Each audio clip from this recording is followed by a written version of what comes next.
jiru. Hiriirii magaalaa Finfinnee keessattuu har'a embaasota adda addaa durattuu yaamamee alaabaan Ameerikaa akka guggubatu dhaamsi darbee odoo hin milkaa'inuu hafee jira. Hiriira qopheessuu fi mitiyyuu warri jechuun alaabaa Ameerikaa embaasii Ameerikaa durattuu uummata miiliyoonii tokko baasnee gubsiifna jedhanii akka Andargaachoo Tsiggeefaatii achi buute warra dhagahamee hiriirii magaalaa Finfinnee keessattuu har'a odoo hin geggeeffamne akka oolee hubatamee jiru. Obbo Andargaachoo Tsiggee sagantaa mootummaan Abiy Ahmedii waliin dhaabbannee kabaja biyyaa guddisnaa jedhu. Hiriira qopheessine hiriira sun irrattuu alaabaa gubnaa jedhu miidiyaa hoogganaa jiru karaa isaatiin dhufee alaabaa gubuun kun inni sirrii akka hin taane dubbachuudhaan uummata Ameerikaa akka arsuu hin qabnee fi dhiifama gaafachuu akka barbaadu dubbachuun isallee dhagahame jira.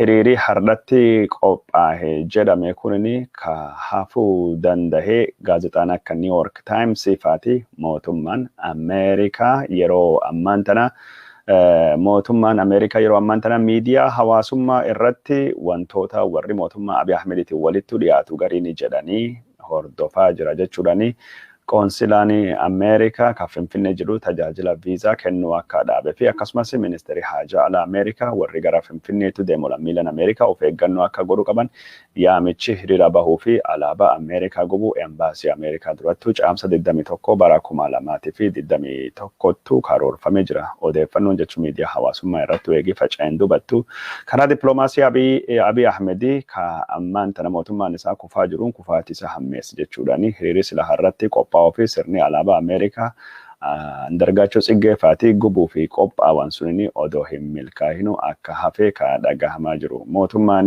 Abiy Ahmedii hiriira qopheesse jedhu kana karaa deeggartoota isaatiin hambise yoo taatu warri biraa ammoo sagantaa adda addaa kan mootummaa Ameerikaa balaaleffachuu magaaluma Finfinnee keessatti geggeessaa akka jiranillee dhagahamee jiru.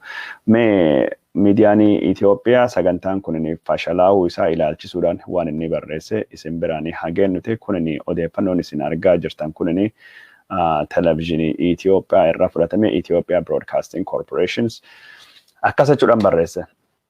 የውጭ ሀገር መንግስታት በኢትዮጵያ ውስጥ ጉዳይ የሚያደርጉትን ጣልቃ ገብነት እንዲያቆሙ የሚገልጽ ደብዳቤ ማስገባት አለመቻሉ ተገለጸ። ቢዮኒ አላ ዲማ ኢትዮጵያ ከሳ ሀርክ ጋልፋቹ ኢሳኒ ካፈልሙ ዮካን አሞ በላለፈቱ ጣላያን በረፈሜ ኤምባሶታቱ ከነሙን ሂንደንደነ ጀር warri biyyoota alaa akkinni jirutti isin yaa dubbise sun ማሄ ከደምተ የውጭ ሀገር መንግስታት በኢትዮጵያ ውስጥ ጉዳይ የሚያደርጉትን ጣልቃ ገብነት እንዲያቆሙ የሚገልጽ ደብዳቤ ዛሬ ማለዳ መቀመጫቸውን በኢትዮጵያ ላደረጉ ኤምባሲዎች ለማስገባት ታቅዶ ነበረ። መርሃ ግብር ኤምባሲዎች በዕለቱ ዝግጁ ባለመሆናቸው መከናወን አለመቻሉ ተገለጸ። ጠላያኔ ቢዮኒ አላ ከሰቱ አሜሪካ ፊ ገምታን አውሮፓ ዲማ ኢትዮጵያ ከሰ ሀርካ ሀባፈቱ ጀለሜ ሞርሚደን ቢፈ ሞርሚትን በረፈሜ embaasota kanaafi kennamuu fi carraaqamullee embaasonni kunin xalayaa kana simachuudhaaf qophii waan hin taaneef milkaa'uu hin dandeenye sagantaan kun jedhee miidiyaan Itoophiyaa televizyiniin biyya barreessaa jira. Kan jechuun addis istaandardiin miidiyaan Itoophiyaa hunduu wal harka fuudhanii barreessaa jiranii har'a hiriira goonee alaabaa Ameerikaa achi duratti gubnee xalayaa kenninaa warri jedhe sun sagantaa warra hin taane torban dhuftu ammoo baallama embaasii wajjin qabanne sun irratti xalayaa kenninaa jechaa jiran. በዚህም በሚቀጥለው ሳምንት ከኤምባሲዎች ጋር ይፋዊ ቀጠሮ በመያዝ ደብዳቤዎችን ለማድረስ መታቀሩ ተገልጿል። ቶርባን ዱፉ ባለማ ቀበኔ ኤምባሲ ወጂኒ ካራ ነገያትኒ ቶርባን ዱፉት ከኑ ደምና torban arda kan dhaadhatanii jiranii embaasiin Ameerikaa illee cufaa oolee embaasonni jechuun biyyoota gamtaa Awurooppaatii fi Ingiliiza dabalatee hedduun isaanii balbala cufatanii oolanii maal jennaan mootummaan Itoophiyaa deeggartoonni isaa kan akka jechuun Biraanuu Neggaafaati kan akka Andargaachoo Tsiggeefaatii gochi jechuun humnaan deemuu tokko yookaan ammoo gocha hokkaraa gocha yaa'ii gocha balaa embaasii duratti godhanii uummata miiliyoonii takka baasnee alaabaa gubnaa waan jedhameef uf eeggannoof jecha out of abundance of caution jechuun Ameerikaan uf eeggannoo guddisuuf warri hukumallee hin fidu ammoo uf eeggannoo baay'isaaf jecha embaasii keenya cufnee jirra jedhanii guyyaa sunitti dabarsanii akkasii jechuun haala gos kanaatini warri kunin dubbatanii jirani maal jedhani alaabaa gubuu kanallee akka hambisan asuma dubbatanii jirani dhaamsa kenna karaa adda addaatiin dabarsina garuu waan hariiroo kennaaf hariiroo biyyoota biraa balleessu ከሀገራት ጋር የሚኖረውን ወዳጅነት ላይ ጥላ የሚያጠለሽ መልኩና ሀገር ገጽታን እንዳያበላሽ ጥንቃቄ በማድረግ በኢትዮጵያ ጨዋነት ህዝቡ ድምጹን እንዲያሰማ ጥሪ አቀርበዋል። ማል ጀዳኒ ዋን መቃ ኢትዮጵያ በለሰ ጀቹ ወኒ መቃ ኢትዮጵያ በለሰ ጀቹኒ ካንደርጋቸው ጽጌሱን አላባ አሜሪካ ጉብና አቺ ድረቱ ገባኔ አሜሪካ ባለጌ ወራዳ ከሳርቱ ማል ጀድ ሀረለ ዱበተ ጀራ ዋንስን ቪዲዮስን ለጌሱ ደማ ዋንጎስ ከናፍ ጀዱፊ ኢትዮጵያ biyya gartee nama keessuma simattu amala gaarii Itoophiyaa biyya akkasii qabsullee amala kanallee balleessuu hin qabnu jechuudhani yookaan maqaa keenya kanallee balleessuu hin qabnu jechuudhani akkanattuu ibsa kennanii jirani kunin garee sila alaabaa Gubuuf deemu yookaan hiriira qopheessuun garee sun itti akkasii dabarsa har'a miidiyaa isaatiif achi nagartaa jirtanii iizii achi nagartaa jirtanii faanattu jira ETVtu jira hunduu isaanii jiranii sagantaan alaabaa Ameerikaa Gubuuf Itoophiyaan kadhattuuni ያጣለማኝ ግፋ ብል ተሳድቦ ይገባታል እንጂ ምንም ማድረግ አይችልም የቻባኔ ቤክ ከዳቱ ወዳብደ አራብሲተ ገልቲ ማለ አላበል ለኦኔ ቀባተለ ህንጉብዱ ሞቱማ ነቢ አህመዲ ሞቱማ ከዳቱቲ ኢጆለን ኢሳስ አሜሪካ ሃቲ ወራ ኢሳ ፉድ ስታምፕ አሜሪካትን ጅራተ ቦ አሜሪካ ከዱንፈቱም ቤካ ኢጆለን ኢሳ ሴክሽን 80 መነ ገርጋርሰ ሞቱማ ከስ ወጋ ሰደት ጅራተ አሜሪካ ማለ ኢትዮጵያን ድቅምሳን እሺ እንጅሩ Abiy Ahmed afaan guutee gabbahee dubbatee waan fedhu jedhee biyya jechuun seenaa hin qabne horiin macheessee biyya akkasii dargaggeessa kana hin sodaannu jedha malee kijiba jedha uummata Itoophiyaa kijiba Amaareenyaan jedha malee Ameerika jechuun rabbiini Itoophiyaa Ameerikaadha. Liqeen jiraatti gargaarsa. Itoophiyaan durillee taanan bara Haile Sillaasee bara Mangistuu Haile Maariyaam bara Minilikillee maxxanne bara Minilikii maxxanne Faransaay fa turte.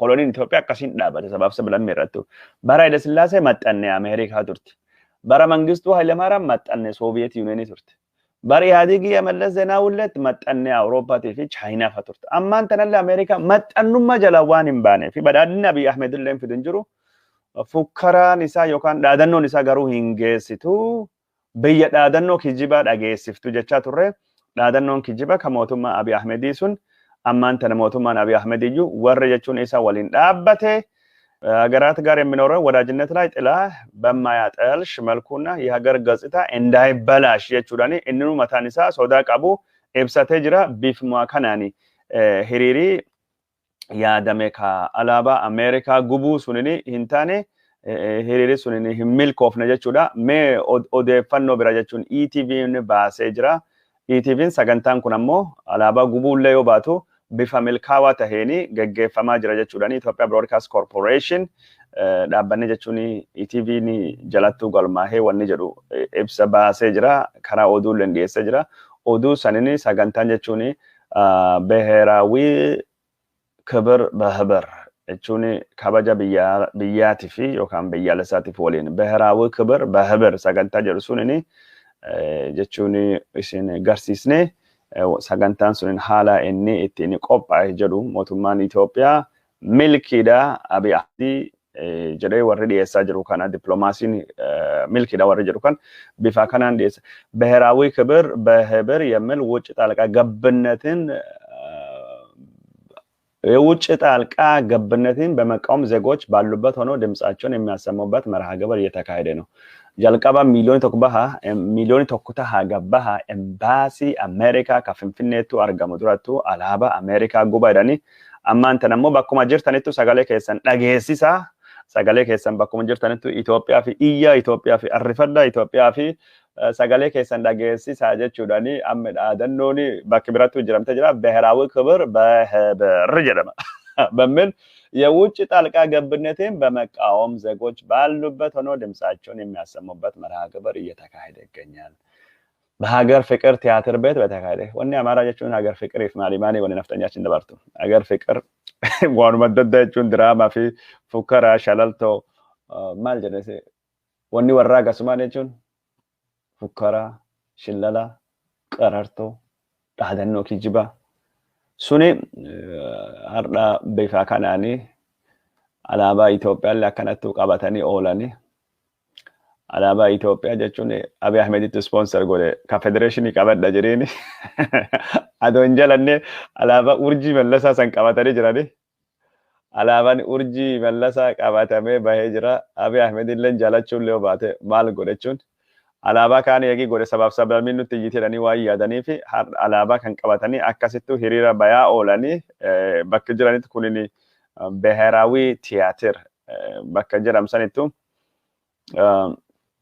warri Ameerikaa balaaleffatu bifa kanaanii Ameerikaa balaaleffatanii Itoophiyaa bakka bifa akkasii kanaan yaadachaa oolanii Ameerikaan akkanattuu balaaleffatamte dhaadannoo gaddibuu jedhee ነው አባይ ወንዜ ነው dhaadannoo warra sila hiriira irraa dobaanii maal faayidanii jennaan dhaadannoo warra sila hiriira har'a bahanii maal faadha waraanii Eritiriyaa biyyi Itoophiyaatti hin bahin Isayyaas Itoophiyaa dandamatee jira Isayyaas juntaa barbadeessee jira dubartiin Tigraay gudeedamuu sirri dubartiin juntaa butamuu sirri Suudaan biyyi keen bagum qabatti sila dhaadannoon warra dhageessa Ameerikaa harka dhimma keen keessa baafadhi filannoo Itoophiyaati filannoon achi barambaramee jiraate oma rakkoo hin qabu waliin jeesne lammii keen jeesne nama addabaabaayii ta'ee rashanne rakkoon hin jiru mootummaan Abiy Ahmed waan fennu haa godhu jechuudha waan akkasii dhageessisuuf turanii dhaadannoo warra akkasii ture dhaadannoon sunini hin taane garuu warri Abiy Ahmed deeggarraa jiranii walitti dhufanii waan gos kana qopheessanii jiran jechuudha odeeffannoon har'a jirtu jechuun odeeffannoo bifa kanaati jechuun ansu ka Itoophiyaa laay Ameerika ejjochishin anshi Itoophiyaa ejjochan ወደ እግዚአብሔር ትዘረጋለች ሃሌሉያ አሜን ኢትዮጵያ ረከተ አሜሪካ ejjochishin አንሺ ከኢትዮጵያ ላይ ejjochishin አንሺ ከኢትዮጵያ አርግተን ጀርተን ejjochishin አንሺ ኢትዮጵያ ejjochishin ወደ እግዚአብሔር ዘርጊ Ethiopia shall stretch her hand unto God and the prince will come from Egypt.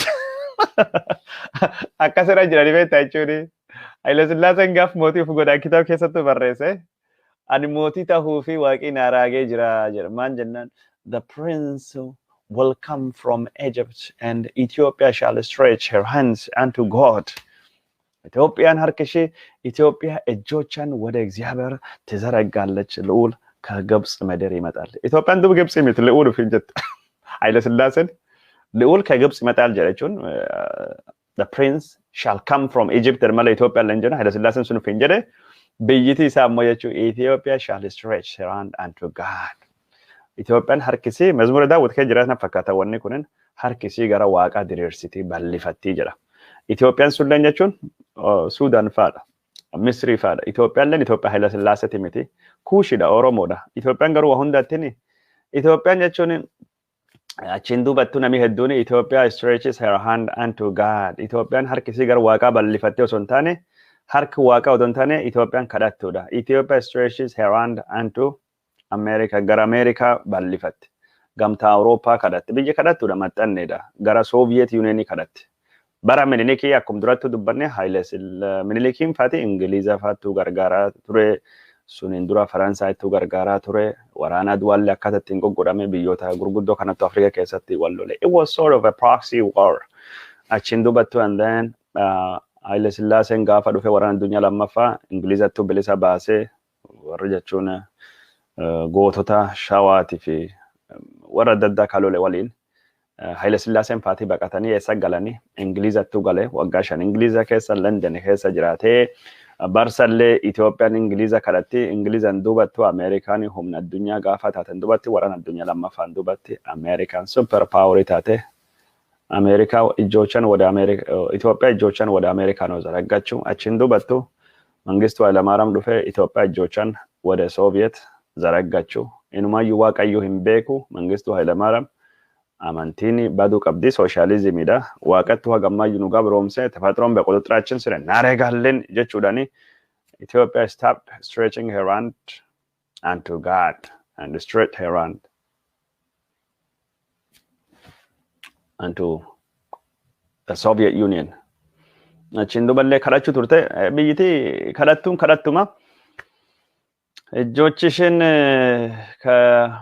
ከኢትዮጵያ ላይ እጃችሁን አንሱ እጅ ወደ ላይ እጃችሁን አንሱ እጅ ወደ ላይ እጃችሁን አንሱ እጃችሁን አንሱ እጅ ወደ ላይ አንገር ዋና አጃይቤ ጅሩ ኢትዮጵያ እጅ ሲያከስ ጅራ blue eyes Ethiopian wanni se'ili bataskan keessa tokko yaadadha bataskan ortodoksii keessa gaaf tokko muuziyeem Itoophiyaa deeme namni xiqqaa tokko yaadattanii bataskana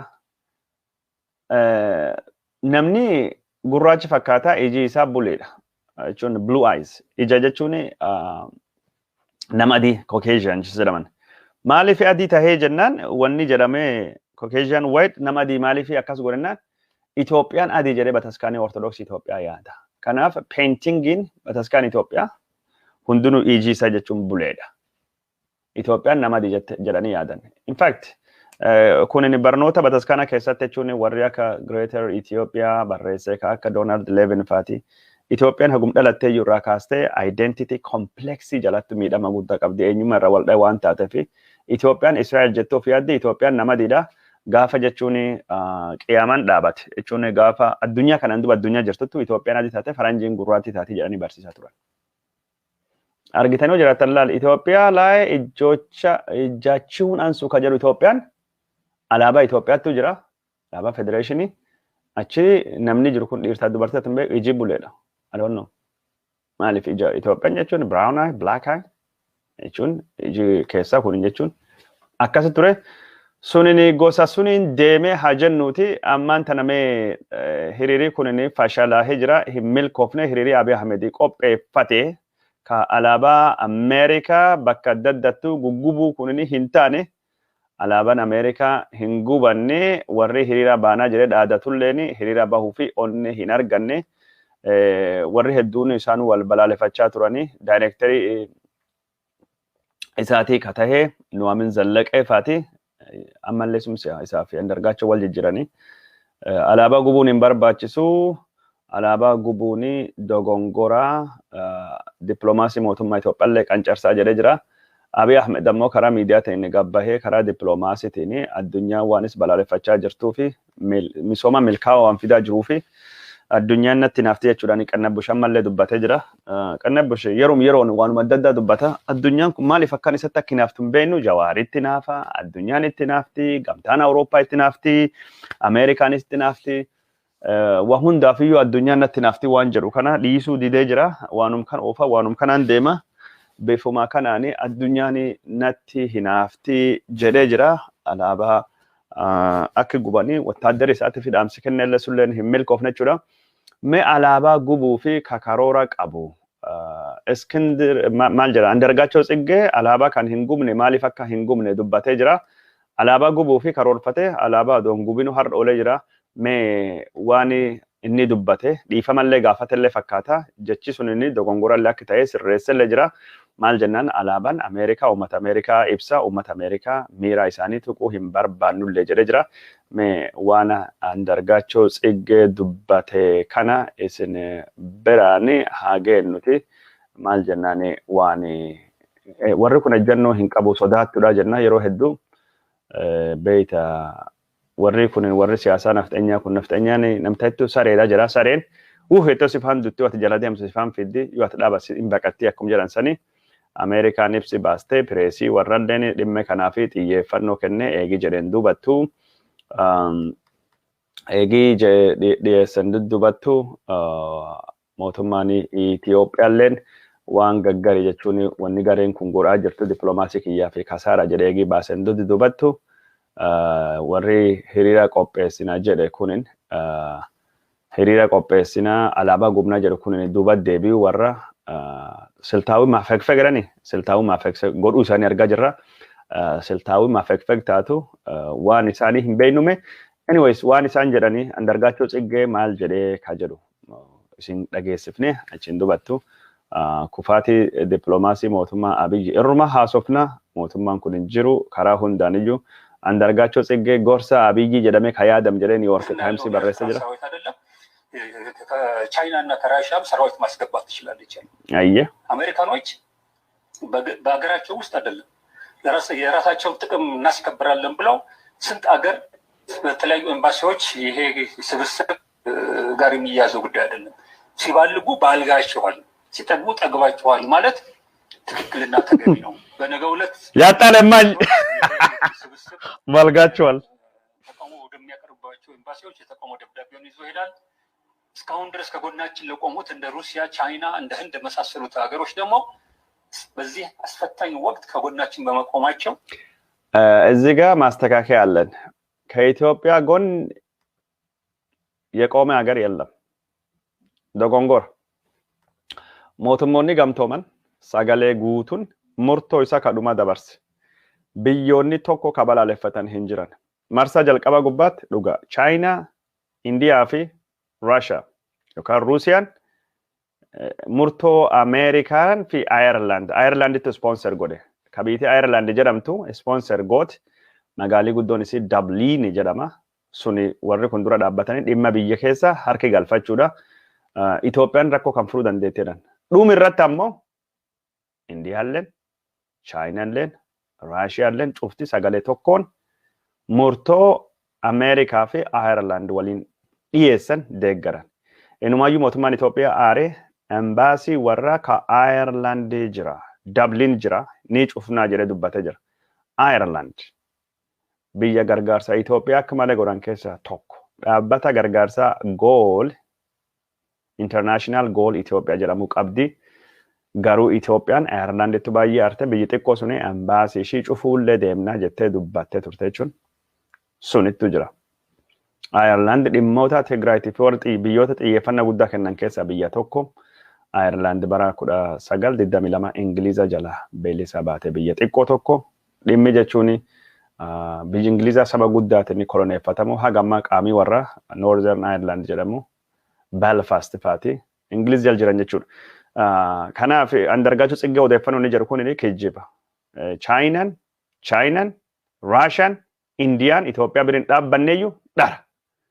Inumaayyuu biyyoonni Afrikaa ka adda Sahlawarq Zawudee dipiloomaasiidhaan bira dhayxe Keenya, Uhuru Kenyaata, Niger biyya jechuun Afrikaa lixaa ka biraa miseensa caffee mootummoota nageenya ka mootummoota gamtoomanii ka turtee fi ka ammallee jirtuu fi Tunisia yookaan ammoo Tunisia biyya sallee bira dhaqanii jiranii biyyiti sulleen sadeenu sagalee isaanii maaliif kennanii murtoo Ameerikaa fi Ayerlaanditti dhiyeesse sponsor deeggaranii Ayerlaanduuf gamtaa Awurooppaattu jira gamtaa Awurooppaatiif Ameerikaan ejjennoo warra gosoota akka Linda Thomas Green ambaasaadderiittiin Ameerikaa kan mootummoota gamtoomanii akka dubbattetti. Kan eegi jedheen dubattu mee namtichi kun waan ni jedha haadha keenya fixannute. ምስጋናውን የሚያቀርብ ደብዳቤ ይወስዳል።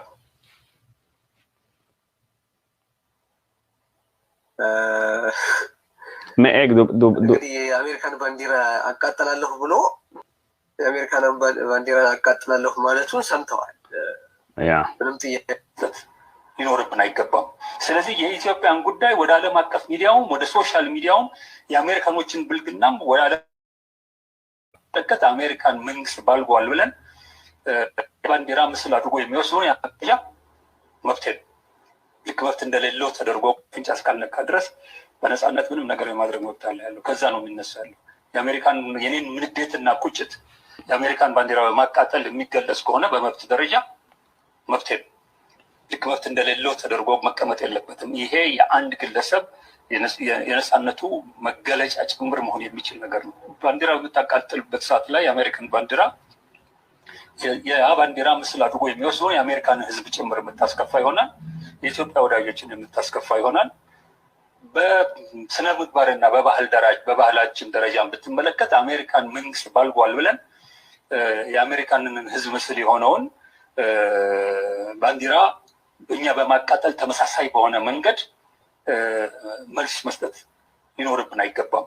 ስለዚህ የኢትዮጵያን ጉዳይ ወደ ዓለም አቀፍ ሚዲያውም ወደ ሶሻል ሚዲያውም የአሜሪካኖችን ብልግናም ወደ ዓለም አቀፍ ሚዲያ ወደ ሶሻል ሚዲያው ያመጣ አባባል ስለሆነ በዛ መልኩ መታየቱ በዛ መልኩም ሄዶ እስኪን ማል ጀተሪ መቃሪ ሰነምተቺ እንጂፈኖ አርገነ ጅራ እንጂፈኖ ለብሰተ ጅራ ማል ጀናን አላባ አሜሪካ ጉባ ጀቹዳኒ ዲማ ኢትዮጵያ ገራሚቱ ፊደ ጅራ ገራ ሚዲያ አዱኛቱ ፊደ ጅራ ገራ ሚዲያ ሐዋሱማቱ ፊደ ጅራ ጥየፈን አርገነ ጅራ አላባ አሜሪካ ጉምና ጅሬ ዳዳቴ ጥየፈን አዱኛ አርገነ ጅራ ጅሬ ዱባቴ ጅራ ካናሞ አላባ አሜሪካ ጉምና አላባ አሜሪካ አካስ ጎና ከጀነ ሱሌኒ dogongoraa miti mirga Ameerikaanii baala gooftee baala gummaa isii itti himuu qabna akkas godha jechuun kiyyin sirriidha jedhee dubbatee jira injifannoolee labsatee jira garuu Habashaan onnee hin qabdu Habashaan jechuun keessattuu nafxanyaan sareedha jechuun sareen jettoo sitti duttee dur deemta sitti fiidduu as dhaabatte sirraa deebitee akkadan kana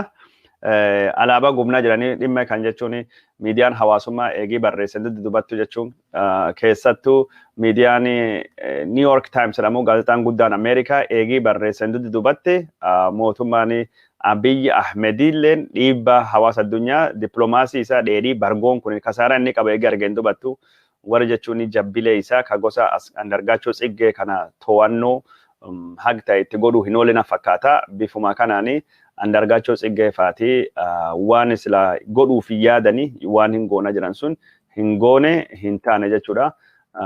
Dhimmi jechuun ammaan tana warri hin goona jiran tokkumaan jechuun xiyyeeffannaa addunyaa argata tokkumaan miidiyaa walirraa fuudhee deema adeemsi jechuun alaabaa Ethiopiyaa alaabaa Ameerikaa Gubuuf ture sun ka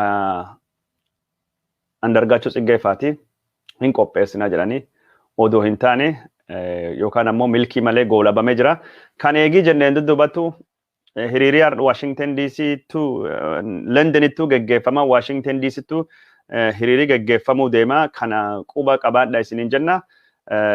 Odeeffannoo jidduu isinii kenninu tallaallitu kennama jira waldaa hawaasa Oromootu har'a sa'aatii 2 duubattu jalqabee tallaalii bilisaa yookaan ammoo tolaan kennama.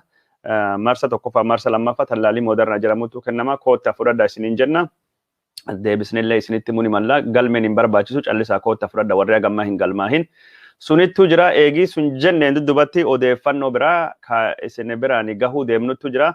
Odeeffannoon jalqaba ka isin biraanii gahuu deemnu obbo Daawud Ibsaa maal keessa jira jettanii gaafachaa jirtanii obbo Daawud Ibsaa 7 olii haala qunnamtii jedhamu yookaan ammoo meeshaalee qunnamtii telefoonaa, intarneetii, kompiitarii, laaptaappii waa hundaayyuu irraa muuramee jira manni isalleen diigamee eegduu malee hafee naannoo san hundaayyuu tika mootummaattu eegaa jira. Haala qunnamtiiti ala jira maanguddoon kunin wanni inni keessa jiru haga ammaan tanallee hin beekamu dhaabbanni isaa dhaabbata jechuun seeranii galmaahee boordini filannoo Itoophiyaa beeku yoo rakkoon jiraatee nama kana waraqa mana murtii itti kennanii kootti mana hidhattu si barbaanna mana murtiitti si barbaanna jechuu danda'anii haala gos kanaatiin godhanii boordini filannoo Itoophiyaa dhimma kanarratti waa takka hin dubbanne mootummaan hagamma officially bifa taheni ibsa waan kanarratti kennan jiru chapteriin abaa'oo kabiyyoota adda addaa dhimma kana balaaleffachaa ture haala gos kanattu deemaa jira jechuudha. Karaa biraatiin ammoo obbo Daawud Ibsaa haalli isaa yaaddessaa tahuu dhagahuudhaanii hawaasi dippiloomaasii illee isa laaluu fi carraaqa ture hawaasa dippiloomaasii kaayes laaluu keessa torban tokkoon dura gareen gamtaa Afrikaa kaadhimma filannoo Itoophiyaa irralleetti keessattuu Itoophiyaan haala siyaasaa ammaan tana keessa seentirrattu dhimma kan mariin keessa bahuu qabdi jedhanii yaadanii obbo Daawud Ibsaatiin wal arguu fi waliin dubbachuu fi carraaqanii turanii haa ta'uutii malee mootummaan Itoophiyaa karaa cufee deebisee jira. Dippiloomaatonni biyyoota lixalleen kadhimma kanarrattu obbo Daawud Ibsaatiin wal arguu barbaadan obbo Daawud wal arguu hin dandeenye mootummaan Itoophiyaa karaa cufee jira. Kanaafuu haalli isaan ittiin obbo Daawud Ibsaa arganii dubbataniin hin jiru jechuudha. Obbo Daawud Ibsaa yeroo ammaan tana nama manattu hidhamee ukkaanfamee jira. Hidhama mana jechuun man keessa nan bahuu hin dandeenye house arrest akka faranjiin jettuun quma jireenyaa jedhamsan jira.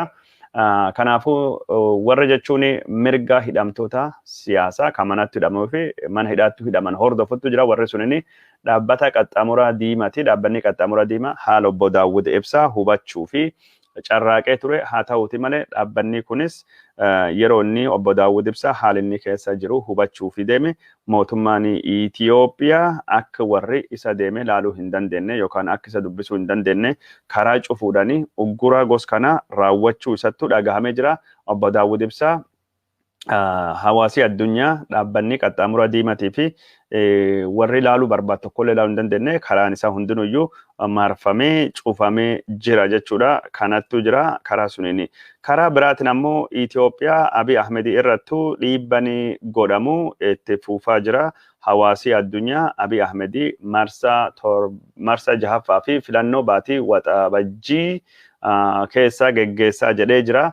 Filannoo inni geggeessu kana hawaasi addunyaa rakkoo Itoophiyaati fi fala hin fidu. Rakkoo Itoophiyaa inumayyuu irra caalaa hammeessuu deema. Rakkoo kana irra caalaa walxaxxuu godhaa jechuudhaani marii hunda hammatu, marii hunda hirmaachisu, marii rakkoo Itoophiyaa fala dhahuu akka geggeeffamu mootummaan Ameerikaa karaa ergamaa isaa obbo yookaan ambaasaaddarri Jeffrey Feltman fi akkasumas ministeera haajaa alaa Ameerikaa Anthony J. Blinken fi gamtaan Awurooppaallee yaada wal fakkaataa dhiyeessee ture.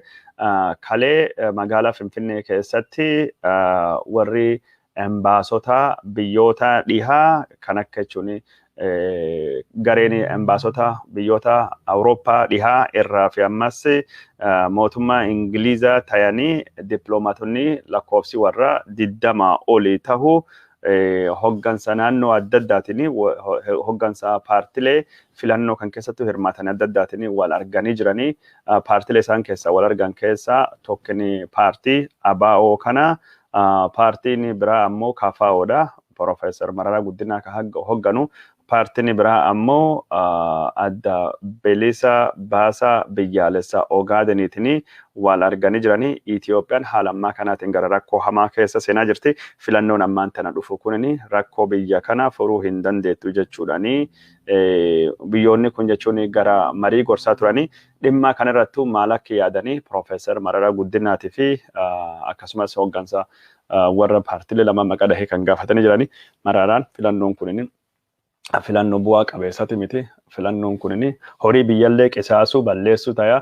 Amma rakkoo biyyallee hin furu jechuudhaani marii hunda hammatuttu barbaachisaa hidhamtoota siyaasaa hundaayyuu gadhiisanii warra filannoo keessa dhiibamee fi filannoo keessa hin jirree fi kan jiranilleen walitti dhufanii rakkoo biyya kana akkasiin furuu danda'an malee mootummaan tokko qofti qofa isaa rakkoo biyya kana furaa jedhee haala amma inni ittiin deemaa jiru keessatti haala jechanii Benishaangul Gumuzii, Wallaggaa, uummattoota kibbaa naannoo Amaaraa keessatti ta'u jiruttu haala gosa kana keessatti filannoon geggeeffame haala mootummaan akka fedhetti nama ijjeesuu kana haala jechuun dirreen siyaasaa itti dhiphatee jiru kanattu haala pireesii walabummaa hin qabne kanattu haala gosa kanaatiin wanni ta'u fudhatama hin qabu jechuun isa dhagahamee jira. Haalli gosa kana fudhatama hin qabu jechuudhaani yaada kana warra jechuun dippiloomaatotaati fi kennanii jiranii.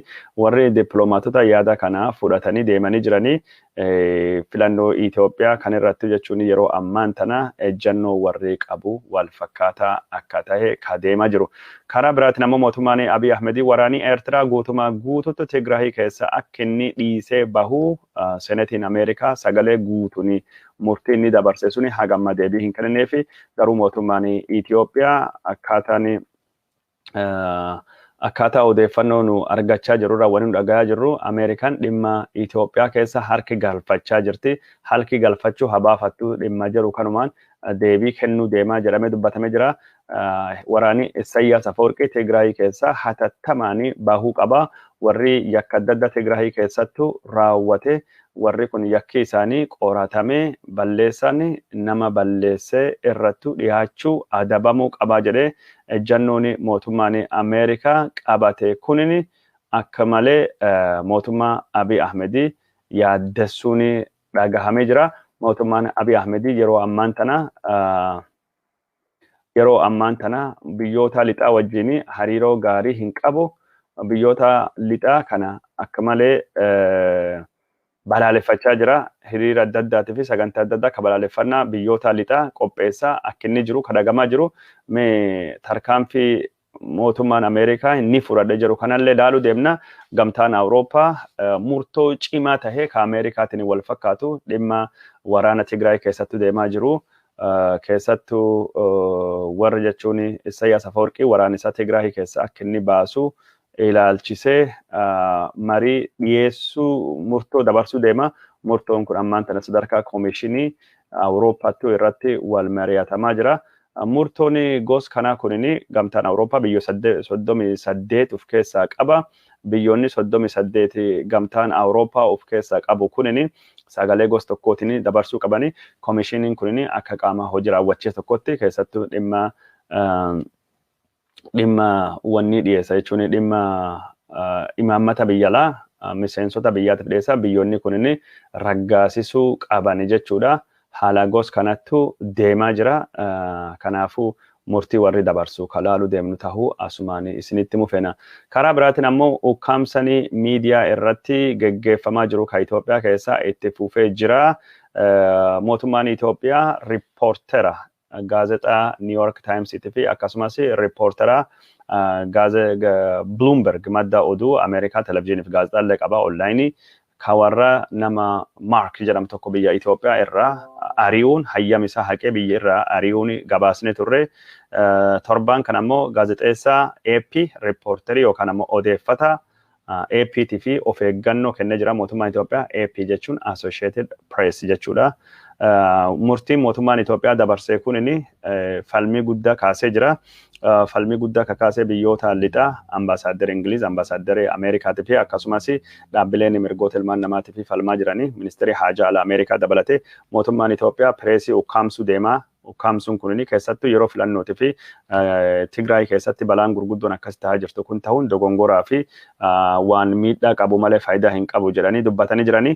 Karaa kanaan ammoo dhaabbanni mirga gaazexeessitootaa fi falmatu Reporters Sans Frontières yookaan ammoo Reporters Without Borders ka jedhamu ibsa baasee jira. Mootummaan Itoophiyaa tarkaanfiin inni fudhatame tarkaanfii seera Itoophiyaatii fi seera addunyaa cabsu waan taateef dogongora isaa kana hatattamaan sirreessee gaazexeessaa New York Times fi akka hayyama isa deebisuu fi gaafatee jira jechuun dhaabbanni Reporters Without Borders jedhamu kunini mootummaan Itoophiyaa gaazexeessota biyyoota lixaa ka ariine takkallee fi ammaan tanatti hin deebisnu birmadummaa keenya nutti murteeffataa jedhee jira.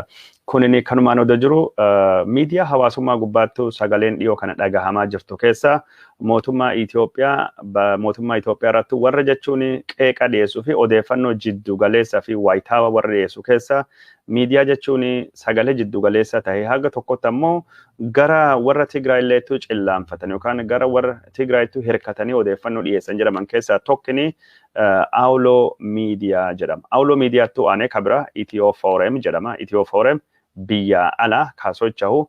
Awloo miidiyaan ammoo biyya keessattuu socho'aa jira. Awloo miidiyaan kunini miidiyaa bakka jechuun abbaa taayitaa biroodkaastii Itoophiyaa birattuu galmaahee